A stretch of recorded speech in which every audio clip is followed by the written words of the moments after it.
Hey, everybody. Welcome to the Muckrake Podcast. I'm Jared Yates Sexton. I'm here with Nick Hauselman. How we doing? We're doing. It's a Monday. We got to talk about some stuff, I think. We got just a barrel of laughs today.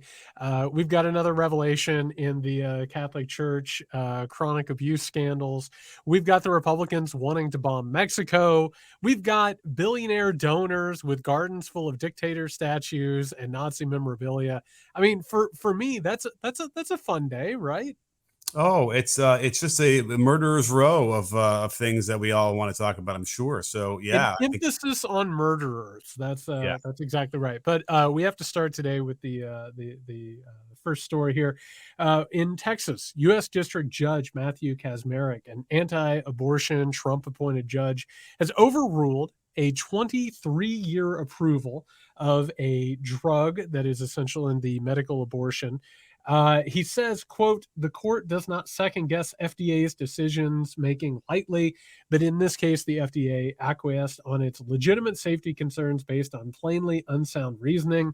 There's a whole lot to unpack here, but I know the word unprecedented gets thrown around a lot lately, Nick, but this attack on women's bodily autonomy is just picking up steam. I mean, listen, it's one thing to have like whatever kind of opposition, if it's rooted in religion or whatever, opposition to abortion. Even as a judge, I suppose people have those thoughts and are also rated, competent by the Bar Association. But it's another one, and then kind of base your whole decision on like lies about the efficacy of a drug, and that's what's so weird about this thing.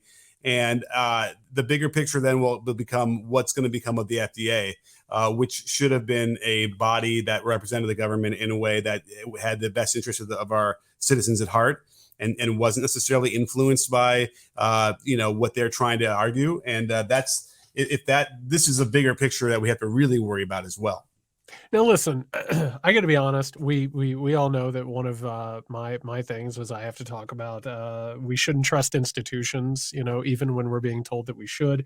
Listen, the FDA has been weird for a very, very long time. There are many reasons to criticize the FDA and their decisions. This is not one of them. This is not one of the situations where that needs to happen. This is literally, and you and I both are old enough to remember whenever Republicans talked about activist judges, right? People who were legislating from the bench. That's all that this is. And going after a drug approval based on political bounds, it's one of those moments where all of a sudden you start to realize that a lot of those guardrails that we've all thought were there, or, people acting on honor, that those things are just gone at this point. And because the Republican Party has so perverted the judicial system, stuff like this is going to continue to happen. Now, if we take a look at this, and just to update people on the story, there are now conflicting judge rulings. It's up in the air whether or not this pill is actually going to be taken off the market and effectively taken away from women making choices about their own body. We need to also point out, Nick, that this was based on a lawsuit from a group calling themselves Alliance Defending Freedom. And Nick, I'm going to go through the funders here. And this, by the way, is the same group that was trying to outlaw not just gay marriage, but trying to resurrect sodomy laws. They're funded by, I don't know, the DeVosses, the Kochs, the Bradleys. This was another one of those triangulation schemes where as soon as Roe v. Wade went down, they started going after the ability for these pills to be out there. I mean, this is coordination, it's corruption, and it's part of the Republican Party's war on women that has continued now for decades. Oh, his background, it's funny because Trump was nominating a whole bunch of judges while he was in the White House that were not rated competent and should not have been up as judges, right? Yeah. This guy actually was, but he, having not had any judge experience before this, I mean, this guy was involved in some of the most severely religious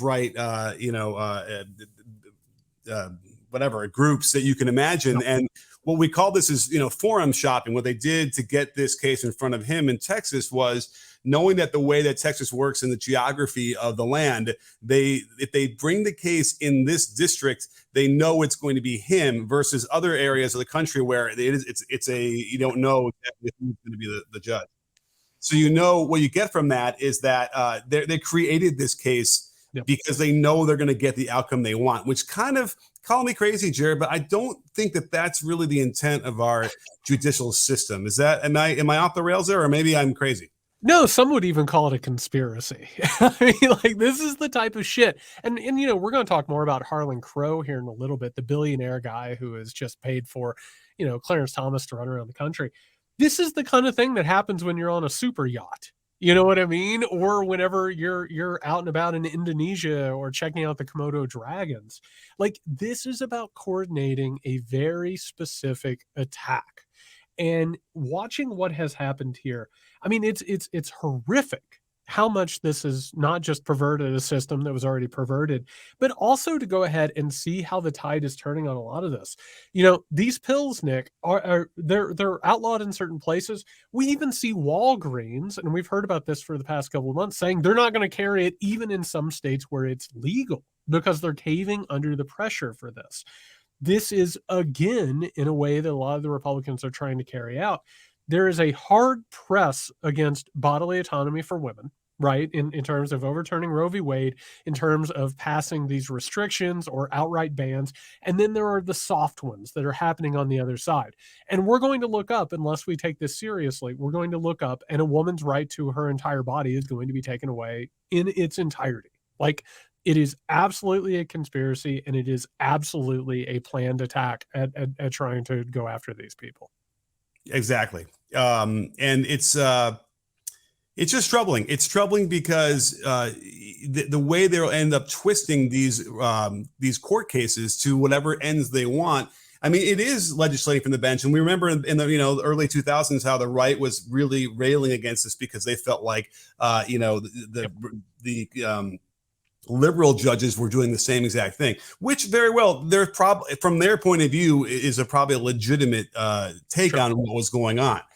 I just feel like the only tenable way this is going to work legally for abortion is either or, right? It feels like either it needs to be legal across the entire United States, or it can't be legal anywhere. That's what's so scary about this. It doesn't seem like it's tenable to have it the way they think that it would happen with the states getting deciding because of this kind of stuff. And then what you mentioned is the Washington judge suddenly rules the exact opposite way. Now we're in an intractable mess that goes to the Supreme Court, which, Lordy, is going to be a real problem if they get to decide this one.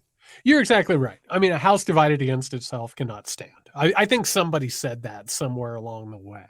And it's almost as if this thing, going back to 1972, was settled law. It was a settled issue. On top of that, by the way, depending upon what poll you're looking at, 75 to 85% of Americans agree that a woman should have the right over her own bodily autonomy. Like, this is not something that was actually up for debate. It is a power grab. And I have to tell you, and I know that this isn't going to be shocking for people to hear me say it, I think it is just absolute weak tea to hear from the president of the United States and his administration that they're very concerned about this and that they really wish that this wasn't happening. And this is another attack. You're exactly right, Nick. This needs to be codified into law. This needs to be done. There needs to be a push for it. And we need to move past this bullshit because this is just going to continue to get worse until somebody takes a stand and actually make sure that this bullshit actually gets stopped in its tracks. But that doesn't settle it, because even if you pass a law, even if they get control, right, the Supreme Court can then override it. That's what's so troubling about this. At any time now, 20 years, 50 years from now, it doesn't really necessarily matter. And that's the evil genius of Mitch McConnell, knowing that they didn't have to necessarily have control over all the houses because they could just legislate from the Supreme Court, which is what they're now going to be able to do for many, many years, unless somehow Clarence Thomas is forced to resign. Well, first of all, Clarence Thomas should be impeached. There should be a push against that. Second of all, by the way, could we find out how Brett Kavanaugh suddenly paid off all of his debts? And can we get into that? Or also, I don't know, now that you're in charge of the government, can you use the Department of Justice to go back and find out if the man perjured himself because there wasn't an actual investigation? Or, I don't know, go around the country. And by the way, since we're on the subject, Joe Biden has now told MSNBC he's going to run for a second term. Maybe while you're out campaigning for that second term, maybe you start talking about packing the court or expanding the court.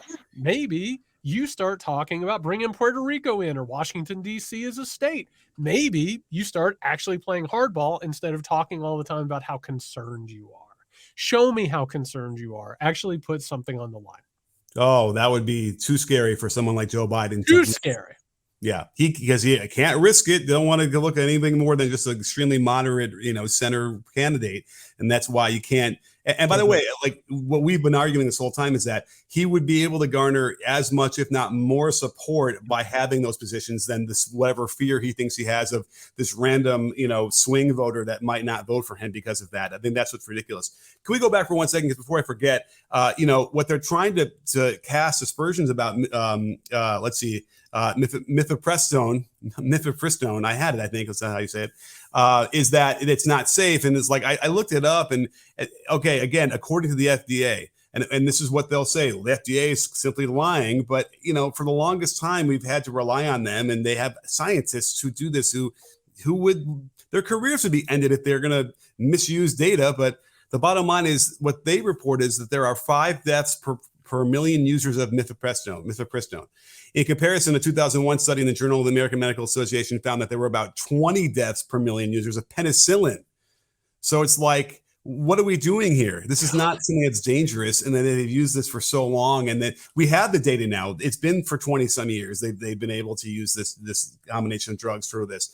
I think it's probably more unsettling to them because it does cast into doubt the notion of like the fetus versus a bunch of cells that aren't viable, that become, that become part of this procedure. And it might feel like to these religious people that this is some sort of weird wiggle room that doesn't apply to what their values are. And they have to somehow just put a stop to it so it won't be on their conscience.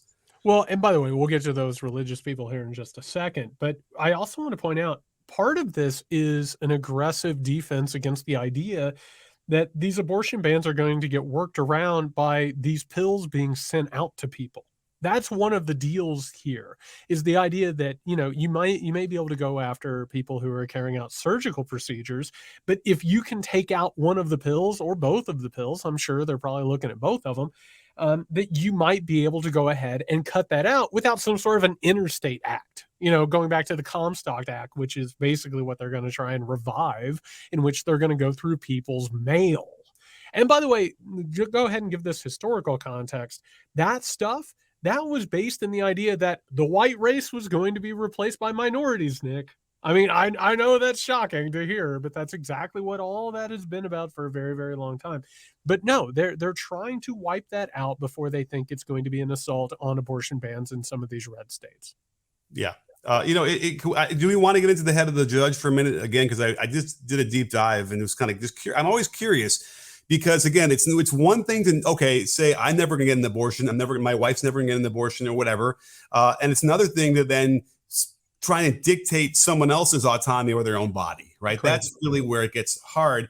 And this has been reported. It's like, first of all, he had a sister who was 17 who got pregnant and who had it adopted, and that shaped his thinking about why he'd never want anybody, I guess, to get an abortion. And then they had a stillborn kid. His wife and him had a stillborn kid. That this tragedy happened to them. And what the reporting is that is what solidified his complete and utter, stance on anti-abortion.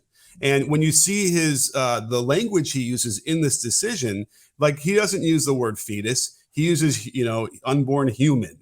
And he uses all the flash words that the anti-abortion people use. And he's doing this on purpose, right, Jared? I mean, you're not just willy-nilly adding random vocabulary into a decision. He's signaling this. And I just find it, very, very bizarre that, a really unfortunate situation happened to them. It had nothing to do with abortion, somehow solidifies anti-abortion in his mind. I mean, that's how intractable these positions can be in one mind.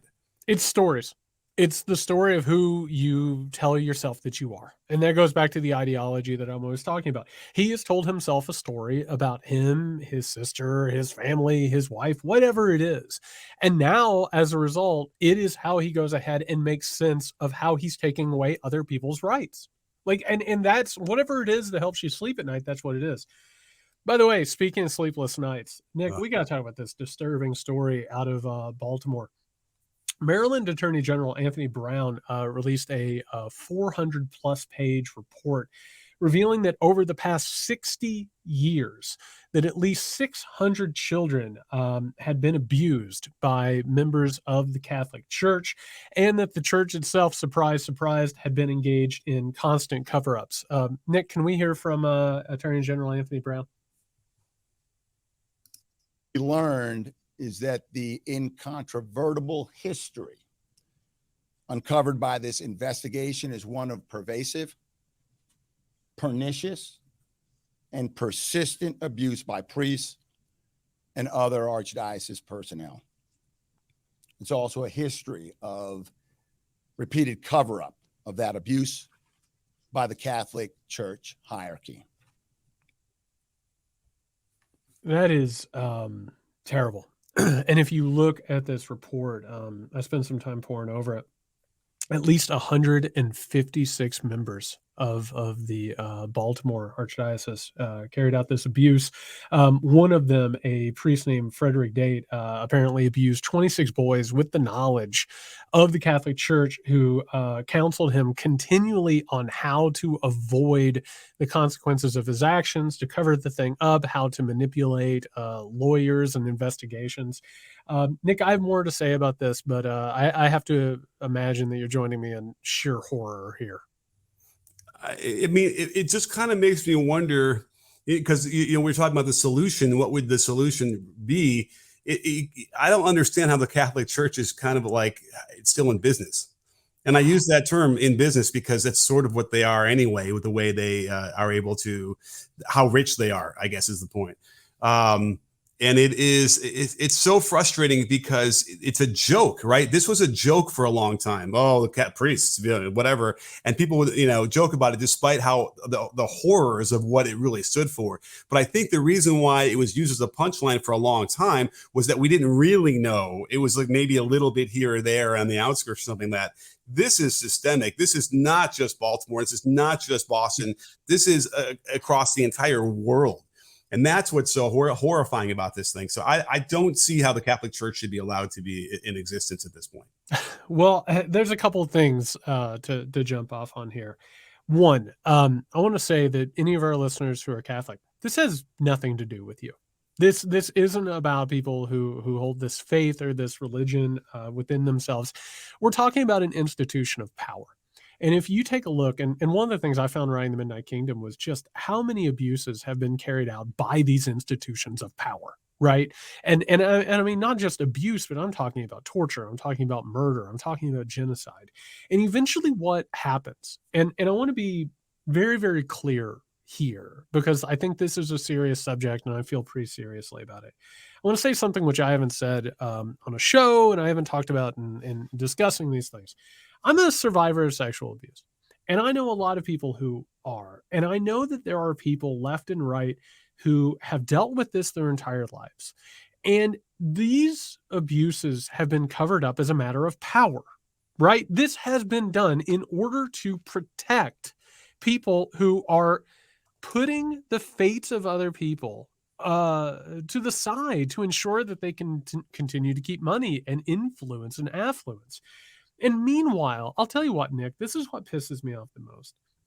QAnon, Pizzagate, the Republican Party, whatever it is that they're pushing when it comes to groomers or the idea that children are being taken and sold or all of this, there's real abuse happening in this country. And it's happening within the halls of power. It's happening in these churches. It's also happening in homes. You know what I mean? Like, it's happening with families. We are so wrapped up in talking about this bullshit that what we have missed is the actual epidemic that no one wants to discuss, which is that we have an epidemic of child abuse in this country that we don't want to deal with outside of talking about the mythology of it. And you're absolutely right. These people, first of all, so many of them are dead and can't be prosecuted. Anybody who's still alive needs to be prosecuted to the fullest extent of the law. And after that, this archdiocese, it needs to be handed over at least to somebody else. You know what I mean? Like, it shouldn't take a report. Like, this needs a reckoning on a massive, massive scale.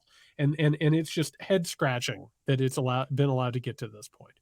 Well, I'm kind of glad that you brought up the cover up part of it, because that doesn't always get as much focus either. Right. Because it's interesting to kind of pull apart exactly why they felt the need to cover this up. Because in theory, there could have been ways they could have been transparent, and they could have come off as in a way that, look, we were putting an end to this and we were on top of it, and all those different things. We want to help the people, the victims, all these different things, but they don't, right? They need to cover it up. And so it's interesting in terms of why, because a lot of times we just go, well, it's a power or whatever. I mean, it has to be that they want to stay out of prison themselves, right? The people Right. above them who are involved, they might feel like there might be some exposure, that they have exposure as well. Yep. But like, I would like to maybe fill that in a little bit and figure out exactly what the motivation is to bury this. What are they so afraid of? Well, I mean, that's the thing, right? Is I think the idea within something all encompassing, an ideology like Christianity or Catholicism, the idea that anybody within it can do something awful, that there can be abuse, that there can be some sort of a breach of trust or ethics or morality, that idea really isn't compatible with the idea that this church stands for all of those things, right? From the very, very beginning, once Christianity took over state power with the Roman Empire, the idea had to be that it was almost infallible, right? The idea that like anything from a pope in order or church doctrine. I mean, yesterday, we're recording this on Monday, April 10th. Yesterday was Easter, right? And you have like one meeting and argument and clash after another over when is Easter, right? Or what is the nature of Jesus Christ? Or how are you supposed to do this or you're supposed to do that? And in all cases, the decisions were not, based on the faith. They were not from God. They were like temporal, secular decisions that were about power. It was about saying this group cannot be included in here. We have to section them off. So you always have to say, well, we don't like this, and this is obviously terrible, but we have to go ahead and make sure that we're not allowing that to be seen as part of us. So as a result, we would rather protect this person than to go ahead and admit there's a problem and deal with the issue that's at hand. And that has been there for centuries now. I mean, that mindset has just never gone away. Looking at it in other terms, like, okay, if it was a school that was having systemic abuse of their students, it gets closed down, right? They get shut down, they knock the building down, whatever, it's gone. And obviously, that's probably what should happen to let's say, individual parishes. If they discover this thing, they should end up being shut down in that area or whatever. They shouldn't be allowed to continue going on, especially. And it's not the fact that it happened; it's the fact that they covered it up so egregiously, right? But I suppose if you were to do that, when it's revealed how often it's happened, that is a fear. Like, you would not have a lot. I don't know what percentage is, but it's probably a very significant percentage of Catholic churches in total would cease to be functional. And that is obviously an affront to to their empire, whatever you want to call it, and their revenue. And so I can't imagine, any other way besides, okay, the myth of like what we're supposed to be and how we're supposed to be infallible. But it just feels like they knew what would happen, and that would be that they would have to shut all these places down, and they would not have any more presence left to have influence. Well, and by the way, as long as we're being honest about this, there are churches, chapels, mosques, temples all around the world where this shit's happening. I mean, it's we have found out that this has been endemic of the Catholic Church, but this absolutely, I mean, my God, in the Christian Church, it's happened left and right. We've seen this. This is part of what happens in these institutions. And as long as they have an incentive to go ahead and protect themselves, you're going to see children and women and people taken advantage of left and right. I mean, that's just what's happening here. And until we start taking that seriously and not chasing these shadows on the wall with QAnon and Pizzagate and all that bullshit, like, this is going to continue to happen. Yeah, I agree, and it's almost like the gun thing too, where you won't get people who will criticize the Catholic Church either, for fear of, again, it's got to be rooted in simply for fear of losing votes. That's it. There's no conscience here. There's no morals. And I just still can't see how you could consider yourself dedicated to the church and a higher power, knowing that you are covering this up. You could say, "Oh, I didn't participate, I didn't do anything to abuse, young kids," but covering it up is completely antithetical to what you're supposed to be about in your entire life, and would require you then to quit that and not be part of that as well. So it all doesn't make sense. And you're right. You've seen it across every religion. It's not necessarily just Catholics. Scientology has a whole thing that, is being uncovered about use that they're doing. It's hard to imagine there is any religion out there that you could follow in a real robust way that doesn't lead to some serious issues. Of course, people are going to probably get upset when you're saying that, but there's just a lot of evidence that shows you that there's a problem, certainly with the traditional structures of what we have now for religion. No, you couldn't be more right. And by the way, while we're on the subject of chasing shadows, man, Nick, there is weird chatter happening out there in the world that there is a ramping up within the Republican Party, that one of their platforms and planks, and we've seen this happening over the past few months, but it's really, really picking up steam, and we're starting to see the signals in the regular places. There is a new trend in the GOP in terms of trying to push the idea that maybe we should declare war on Mexico, or that we should declare war on Mexican drug cartels, maybe even invading the country in general, in order to cut out the supply of fentanyl that is coming in the United States. For those who don't know, we currently do have an epidemic of drug overdoses, about 70,000 coming from fentanyl a year. We'll get into those numbers in just a second. But we've already seen Donald Trump, as president and as a post-president, was calling for strike options, promising that he was going to take this stuff out. We also have Representative Dan Crenshaw, who we're going to hear from in a second, who introduced articles for the authorization of military force in Canada. Let's hear this, Nick. You're going to want to go to Dan Crenshaw right now, the Texas congressman, kind enough to join us. He has his own ideas and worries about what's happening at the border. This one might need to involve the U.S. military. Congressman, good to see you. Maybe explain what's got you very, very concerned. Well, look, we recently introduced AUMF, an authorized use of military force against the cartels and any other organizations that traffic fentanyl specifically. So why now and why not years ago? These Mexican drug cartels have been around for a while. But the difference now is fentanyl. This is not a drug problem. This is not a war on drug problem. This is a poisoning problem. And they're killing about 80,000 Americans a year. And the Mexican government does very little to thwart this. And I think there should be bipartisan efforts in Congress to pass an authorized use of military force to deal with them.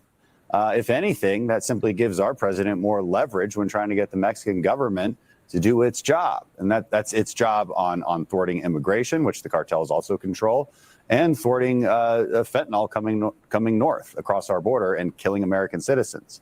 These people are a lot more like ISIS than they are the mafia.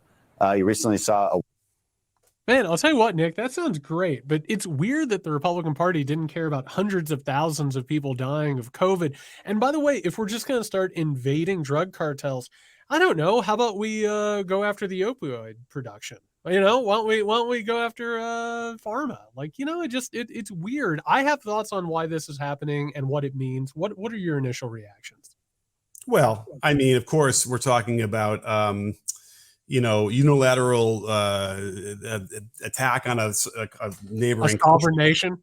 And to me, it's like, okay, we want to, there's no question it's a problem. In fact, I remember someone was telling me, fentanyl deaths are more than, whatever it was. I was like, I had said a couple weeks ago, there's no way it's that high. And it turns out, yes, it is. Fentanyl is killing more people than we all believe, we all think. So he's right. Like, it is an issue we need to take care of. And I would love to have Superman fly in there and X-ray vision, whatever he does with his, what is it? Not X-ray vision. He's got the heat vision. Just like melt everything, whatever. End the fentanyl production right from the beginning.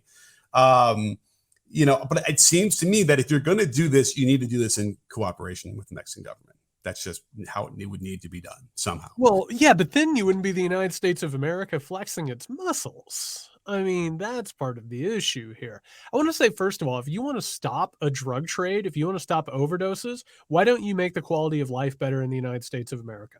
Because I have to tell you, the reason why people get addicted to drugs is not just the chemicals at hand. It's also the fact that they're trying to handle some sort of personal trauma or some sort of personal state. That's how this stuff happens.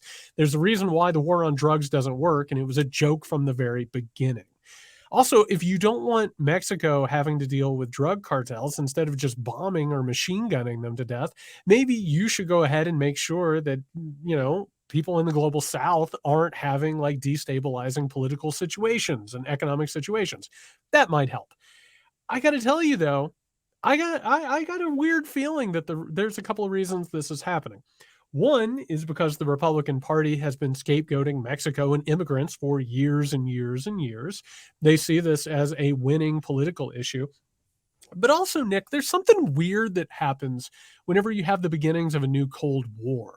Because you can't go to war with China because you're going to lob nuclear missiles at each other if you actually get into an actual conflict. You know what we learned during the first Cold War? We love us some proxy wars. We love to go into Vietnam. Man, we even love to go into Nicaragua. We love to go into Grenada. We love that shit. And you know what? It helps to have your military go in and show that they can kick a little bit of ass. Give them a little bit of something to do. This is another one of those situations where we have a bunch of military hardware and we have worsening military situations.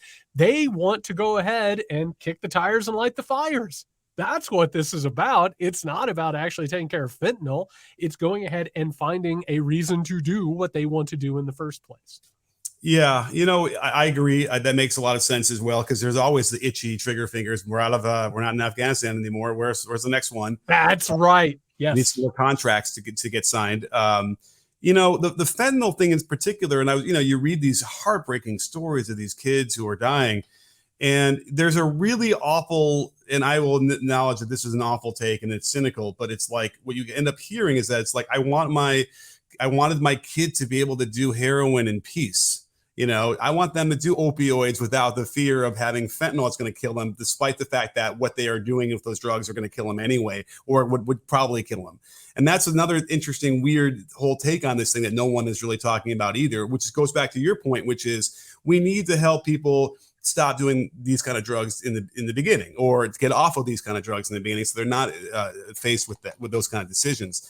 And that's really the issue that nobody wants to do. Now, when you're talking about gun control, they will then go to say, we must have, it's the crazy people who are getting it. We got to stop them from getting it. And that is where they seem to be like, okay, I'm not even sure, does the right connect better mental health support with that? Or they just simply want to label some randos crazy and they can't get guns? I'm now conflating a couple things, but help me out here. Well, no, I mean, that's exactly how it works. Is in all of this, there is no consistent idea, right? There's no like consistency across it. Whoever they don't agree with or whoever they want to marginalize, those people are unwell. And by the way, like we've already seen it in right-wing circles, this idea that like transgender people are unwell or gay people are unwell. And as a result, they shouldn't have guns or they should be kept away from certain types of things. And no, and by the way, it's always weird, Nick, because it's like, wait, do drugs kill people or do people kill people? Right? Like it does not work in any way, shape, or form. Like it's not consistent, it's not real, it's not serious. And in this whole thing, like drugs are always a scapegoat in all of this. Like they always have been. And on one hand, it's funny we're talking about like what is legal, what is not, what you should invade, what you shouldn't. I mean, for years and years and years, you have this opioid epidemic where it's killing people because people are in pain, because it gives people sort of a release or a warmth or an escape or something along those lines. There's no talk about mental health. There's no talk about investing in any of these things. And again, what the Republican Party offers is this. It's the illusion of taking care of a problem by taking care of an external problem, right? If we can just go into Mexico and fight them off, and by the way, if we do go into Mexico and if we do carry out military operations, I guarantee you so much evidence, and I'm putting quotes around that, will come out that this is a Chinese conspiracy. Because fentanyl has a link between these places in Mexico and also China. It's another, basically, it's trying to score a win in this burgeoning Cold War and to go ahead and give us an excuse to go into a place and take out a narco state. Yeah, all very scary stuff, because again, it just leads to more hot wars that are not just proxy wars at that point, and that's a scary thing. Is that true? I hadn't necessarily noticed that there was evidence of like China. Is the idea that China is trying to poison that's the Republican conspiracy theory. Okay. The idea is that there are components that go into the making of these drugs that come from China, chemicals and such, and parts that come from China that end up in Mexico where they're being manufactured. Of course, and by the way, we haven't mentioned this in the past, but I have a wild feeling, Nick, that this is going to be something that we're going to have to talk about more in the future, which is what's called the yellow peril. And for anyone who doesn't know this was the old idea that, whether it was China or Japan, that there were, Asians out there in darkness who were trying to hurt Western democracies, whether it was through subterfuge or through chemicals, poisoning, mind control, whatever it was. This is another instance of that type of idea, that there's something out there that we have to protect ourselves from. And this is probably going to be a growing part of this Cold War environment. Well, sure. I mean, add COVID to that list as well. Where COVID, absolutely. They're obsessed, which changes nothing whether or not you're going to somehow find evidence that it was created in a lab in China. It doesn't necessarily mean anything in terms of how we would go about our business now solving the COVID issue. And yet they need this. They need to have the vilification of another race, in theory. It's awful. And by the way, we talked about this before, in the notion that it doesn't necessarily make sense if you're a drug dealer why you'd be killing your clients. You want your clients to survive so they can pay you more money to buy more drugs. So it's a lot of it is weird. It doesn't make a lot of sense to me. And so I haven't been able to put all those things together. But the bottom line is bombing Mexico, I suppose, would be in an effort to bomb, like, I guess, fentanyl factories. Is that the idea here? Like, it doesn't seem like it would work out that well for if that's the goal. It's tough. It's not a working situation. Real fast, before we bring this episode to a close, we have to talk about something weird that happened this weekend on social media. And outside of social media, it came out the Harlan Crow. And again, this is the person who, such good friends with Clarence and Jenny Thomas, that he's gifted them millions upon millions of dollars worth of free vacations and gifts and lavishes, including, and you know what we didn't talk about? He paid for a statue of Clarence Thomas's favorite teacher. That is profoundly weird. Oh, yeah. But it has since come out in the Washingtonian that it's been an open secret, apparently, that at Harlan Crow's residence, first of all, has apparently a garden of statues of dictators. He claims it was to commemorate these people being overthrown, which is strange. But then on the inside of his house, apparently wall-to-wall Nazi memorabilia. We're talking about a signed copy of Mein Kampf. We're talking about multiple Hitler paintings, Nazi regalia, Nazi iconography, Nazi napkins. And Nick, one of the weirdest things about this over the weekend, there was no end to conservative and right-wing actors coming out of the woodwork to defend this, to say, hey, I either have that in my home or I would have that if I had the money. And it's weird, Nick, that almost to a person, all these people willing to come out on social media and say this and defend him, it's weird. They're all people that he somehow or another, funds, and that he gives money to their ventures and their ideas. How do you feel about this? You don't have this shit in your home, right? Well, I would be surprised if that's all the shit he's got in his house. Like, that's I would too. Right. But there's probably other stuff in there and somewhere another door that's locked that we don't get to see. But I don't know. I mean, the defense was that he's trying to, in the never again mode of, like, we want to remember these things so it doesn't happen again. And I just feel like that doesn't make a lot of sense. I mean, like, as a Jewish person, and certainly never again is a very important phrase for us in terms of the Holocaust. We are not going to be collecting signed Mein Kampf, and we're not going to have paraphernalia around and certainly let anybody else see that we have it. I mean, that is a real, violation of what that is supposed to mean.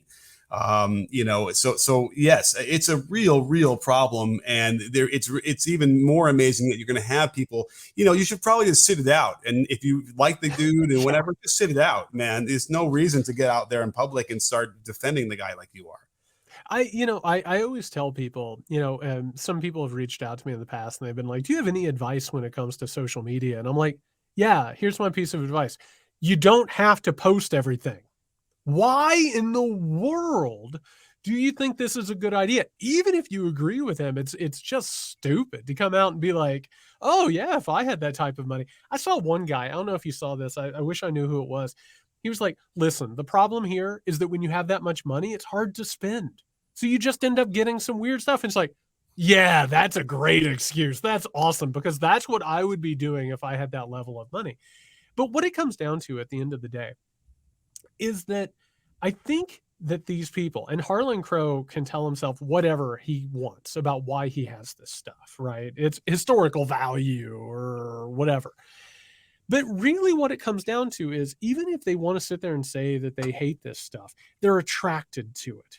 There's a level of power and wealth that you reach where suddenly you start, you start empathizing with dictators. You start empathizing with totalitarianism, and you start, like, whether you believe in it or not, or whether or not you want to admit it to yourself, you start becoming attracted to it and synonymous with it. This is really screwed up. And I wasn't shocked when I heard it, because that's the type of stuff that happens at this level. I don't think that he's necessarily a crypto Nazi, but I have to tell you that there's a lot to chew on here. Well, how about this? Because again, some people want to point out and saying that this guy's not a Nazi because he's got Clarence Thomas, a black man, as one of his really good friends. Oh. And certainly there's a lot of holes you could poke in that theory if you wanted to. But I actually tweeted this out. Flip it around. Why would a black person have a deep friendship with the guy who's collecting Nazi memorabilia like this? That is another interesting thing that I find, just sort of unanswerable. It is really, really problematic, and there are not a lot of reasons. Like, for instance, I have a whole collection of old books about basketball. I've got, by coaches, by referees, the rule books, fascinating stuff, right? And I'm trying to never forget or commemorate or get into the mindset of what was like in the 40s, the 20s, and about that sport. What purpose is having napkins that are stamped with the Nazi insignia or Mein Kampf sign? Like, there's something nefarious in my mind about having that kind of stuff, and it's not just like voodoo witchcraft, scary. Ooh, I'm going to have like a Ouija board in my office. There's something else. No, they see a power in it. And that is the thing. I think that a lot of these people who, and I have to imagine that Harlan Crow, if you get him in the right mood, is like, well, I don't think they were all bad, a real Kanye West type situation. And I think it is, there is an inherent white supremacy at the heart of it. There is an inherent totalitarian ideology. I'm not qualified to jump into Clarence Thomas's head. I'm not. I can't sit there and tell you about any of that stuff, but I can tell you at the heart of a lot of this, and I've seen it in Halls of Power, and I've seen it basically haunt a lot of this stuff. There is an inherent totalitarianism and white supremacy that is lingering around it. And it's really, really disturbing. And I'm glad that people know about it, and they have gotten this information, but it reveals more about what power is, and how it works and who it rewards, I think. Yes, but now you're having me trying to think about what goes on in Clarence Thomas's head. Ooh, can't do it. Nausea is starting to seep in here a little bit. I need something to settle my stomach, because that is disgusting. I do not want to be in that head for a second. Yeah, I don't think any of us would want to be. Listen, everybody, on that note, we're going to get out of here. We will be back on Friday with the Weekender edition of the Muck Rake Podcast. Go over to patreon.com/Muck Rake Podcast. Again, Nick, everyone's telling me, why didn't I do this earlier? I don't know. I don't know what you're doing. I don't know why. I don't know why you make the choices. We can get in some people's heads. We can't get in others. Come and join us. Patreon.com/muckrakePodcast. If you need us before that weekend, or you can find Nick at Can You Hear Me SMH. You can find me at JY Sexton. Stay safe out there.